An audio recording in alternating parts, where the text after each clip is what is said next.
inspired to talk, yap, if you will. I'm sitting on the floor and using like my little table propped up with the little thing behind my phone because I can't stand and talk, and I don't want to sit in my saucer chair because the lighting's just not good there. Yeah, that is Lily's, my cat's litter box. I want to talk about how draining chronic fatigue is, because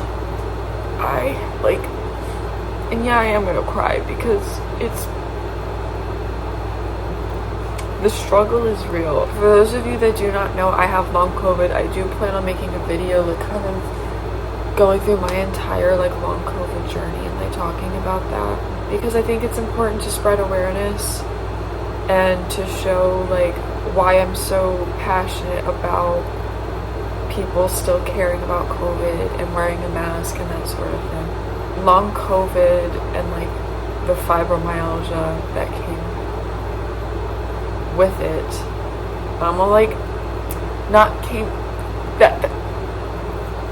that's a lot to unpack too, but I'm not doing that in this video. I remember I was saying chronic fatigue, like the fatigue and the worsening of sleeping problems that came after my COVID infection have been absolutely terrible. And I've been really trying, you know, like I just went to a sleep specialist, and like I'm getting an at-home sleep study done in September. But like he gave me a list of things to do, right? And like the list is downstairs, so I can't unpack all of it, but like some of the things on that list literally I cannot do because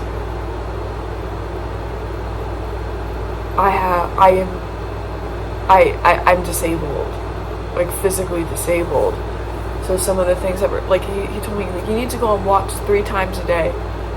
I think walking up and down my steps is enough. Like I can't go on walks. There's hills all around my neighborhood. I remember like there's a library like a 5-minute walk from my house, and I went by myself with my walker. I almost passed out when I got to the library. So like there's certain things in that list I can't do. The last few days I have been waking up like really early, and like to some people that's not early, but for me it's like, especially like last night, it takes me a while to fall asleep, and some nights it's even worse. Like sometimes on like the worst nights it can take me 2 to 3 hours just to fall asleep, and when you're only getting like 6 or 7 hours, that's not enough for me. That's not enough. And like, yeah, with chronic fatigue it's never gonna feel like it's enough, but when the insomnia is paired with it,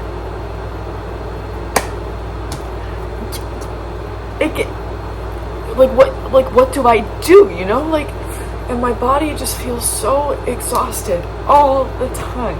And like doing basic tasks like taking a shower or cooking a meal, hanging out with family, like going out, it takes so much energy out of me, and sometimes I feel like that's not always understood. Nobody is in my body but me.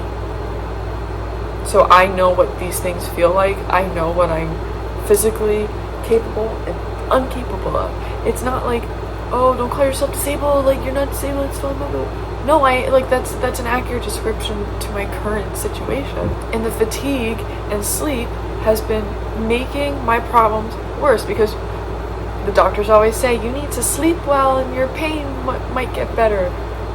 You need to sleep well and do this, and if I have insomnia, how am I supposed to sleep well?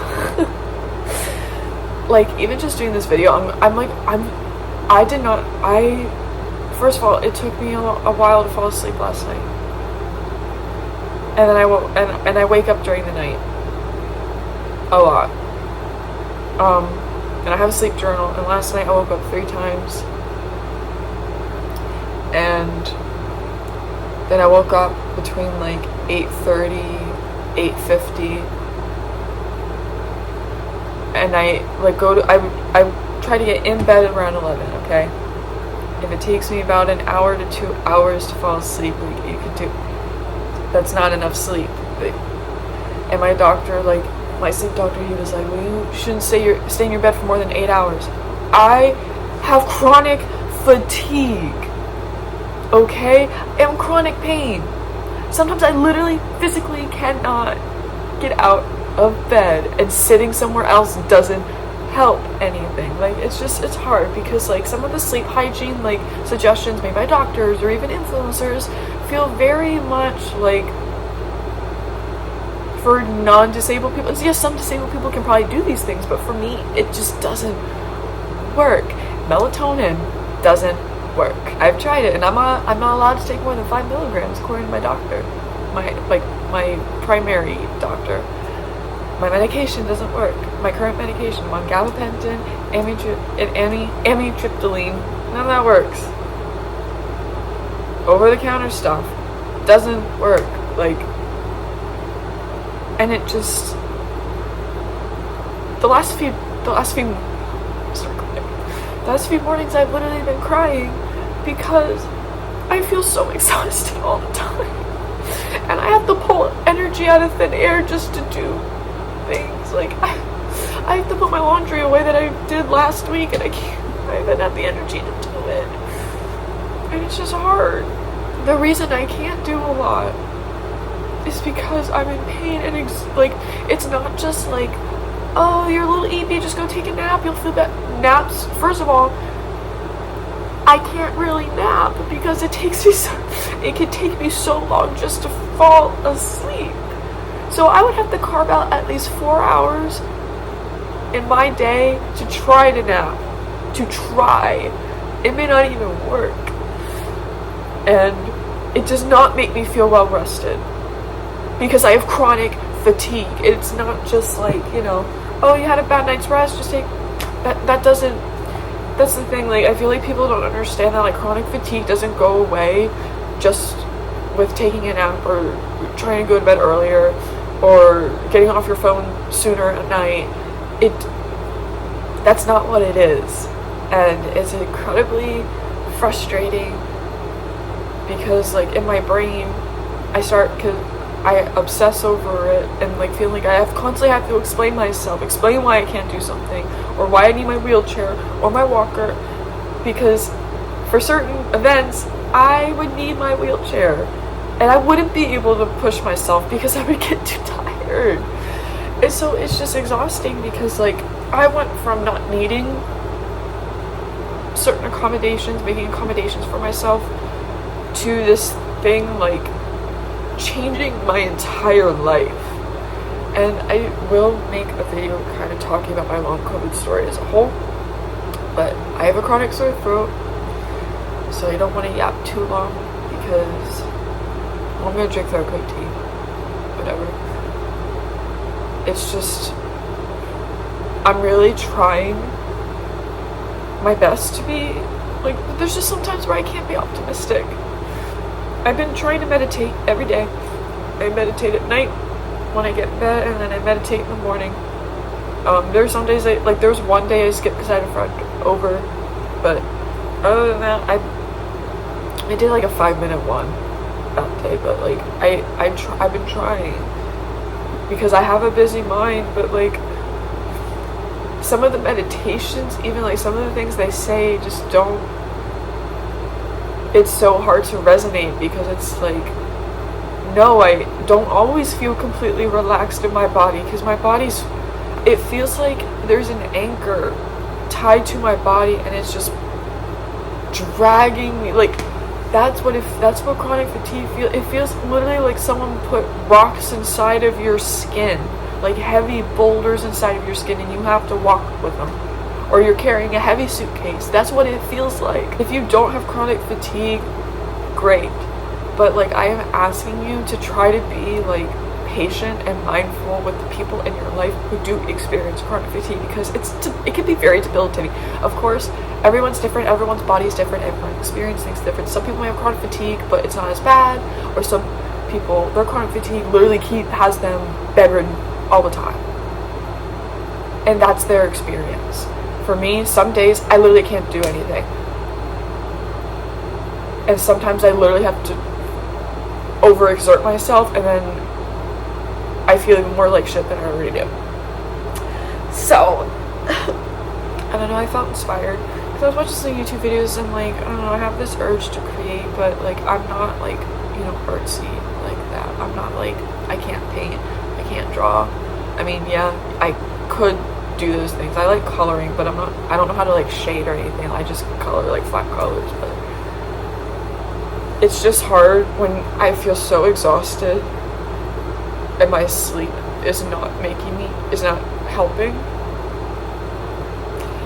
It's like you feel so stuck. Like literally because I've been starting to keep a sleep journal because that's what my sleep specialist suggested, and I actually do think that is a good idea. But it also kind of makes me sad to see some of the data that I've been collecting, because I know the last few days I've been crying in my bed, and I've been starting my mornings meditating and crying. And then I try to do something to make myself feel confident and feel good, and then I get tired again. I'm trying. It's just hard. It's just hard today. The chronic fatigue and the insomnia is hard today. Of course, I know people have things worse, but I'm allowed to be upset. I'm allowed to recognize that people have worse symptoms than me, but also be like, this sucks. Because like, there's so many things I would love to do, but I can't. Because I'm tired all the time. And in freaking pain all the time. I'm gonna end it here because I'm done. I need to listen to music, which is one of the things that gets me through my days. But yeah, so I know this is different from some of the content I've been posting lately. I know I'm posting a lot about Van Goghs, but I do post about other things like disability, LGBTQ plus stuff, fandom, music, all those fun things. So anything I want. I literally just talk about what I want. I press record. I'm like, this is what I'm doing today. So my channel is very miscellaneous, but there's something for everybody. So yeah, thank you so much for watching. If you liked the video, give it a big thumbs up. I'm trying to do this more in my outros. So if you like the video, I said that already, but if you like the video, give it a big thumbs up and subscribe, please, if you would like. I'm gonna post more on YouTube because I know things with TikTok. I keep seeing news that everything's uncertain with TikTok, and I primarily love posting videos on TikTok, but I'm trying to post more long-form content about my chronic sore throat. It can be difficult. But thank you so much for watching, and just so you know, July is Disability Pride Month, so if there's a disabled person in your life, you should send them money. Send a disabled person some money today. So yeah, that's it.